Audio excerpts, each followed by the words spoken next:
হরে কৃষ্ণ শ্রোতা বন্ধুগণ, জানা অজানা ইউটিউব চ্যানেলে আপনাদের সকলকে সুস্বাগতম। বন্ধুগণ, আজকের এই এপিসোডে আপনাদের জন্য গোপাল ভাঁড়ের একটি মজার কাহানি এনেছি। কাহানিটির নাম গোপালের বিয়ে ও পাঞ্জাবি।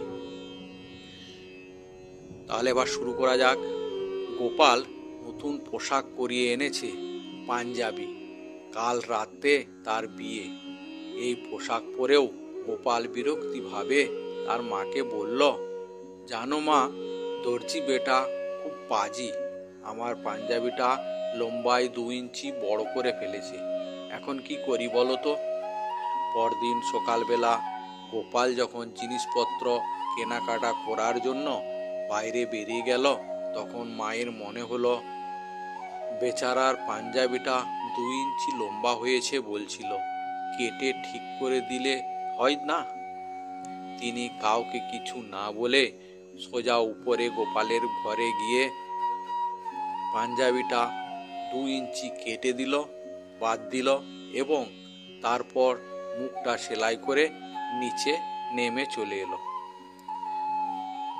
গোপালের বাড়িতে তার 2 বোনও থাকতো। বিয়ে বাড়ির জন্য আগাম এসেছে। গত রাত্রিতে খাওয়ার সময় দাদার মন্তব্য তারাও শুনছিল।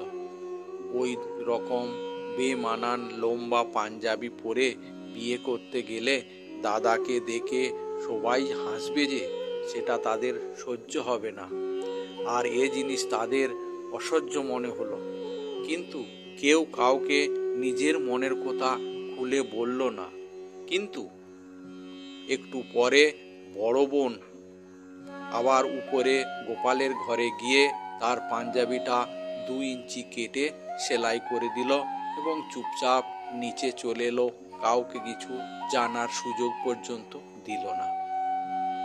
ঠিক তার কিছুক্ষণ পরেই ছোট বোনও চুপি চুপি গোপালের ঘরে প্রবেশ করে পাঞ্জাবির ঝুল নিচে থেকে আরো 2 ইঞ্চি কেটে সেলাই করে দিল।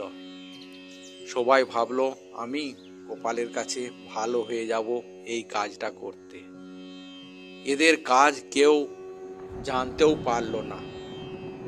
কিন্তু আসল যেটা হলো সেটা হলো 2 ইঞ্চি বড় ছিল, কিন্তু এখন সেটা থেকে 6 ইঞ্চি কেটে দেওয়া হলো, অর্থাৎ 4 ইঞ্চি ছোট হয়ে গেল।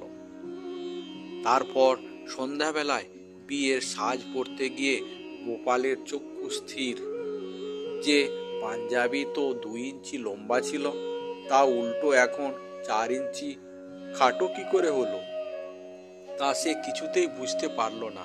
আর নাকি ঘরের কেউই তাকে বলল। সে ঘোড়ার গাড়ি ডেকে দোকানে ছুটল এরকম জিজ্ঞাসা করতে। দোকানিকে জিজ্ঞাসা করতে সে কিছুই বুঝতে পারল না। গোপাল রেগে মেগে দোকানিকে 2-4 কথা শুনিয়ে তাড়াতাড়ি বাড়ি চলে এলো। বাড়ি এসে সকলের মুখে সব কথা শুনল এবং অবাক হয়ে গেল। আর তার মেজাজ আরো খারাপ হয়ে গেল।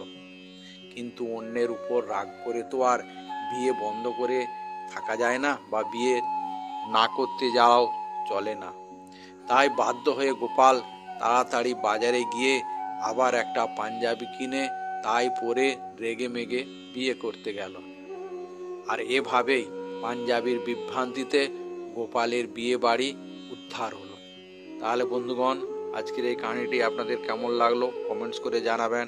ভালো লাগলে অন্যদেরও শেয়ার করে শোনার সুযোগ করে দিবেন। আপনারা ভালো থাকুন, সুস্থ থাকুন, আর আমাদের চ্যানেলটি সাবস্ক্রাইব করে বেল আইকনটি ক্লিক করুন। জয় হিন্দ, জয় ভারত।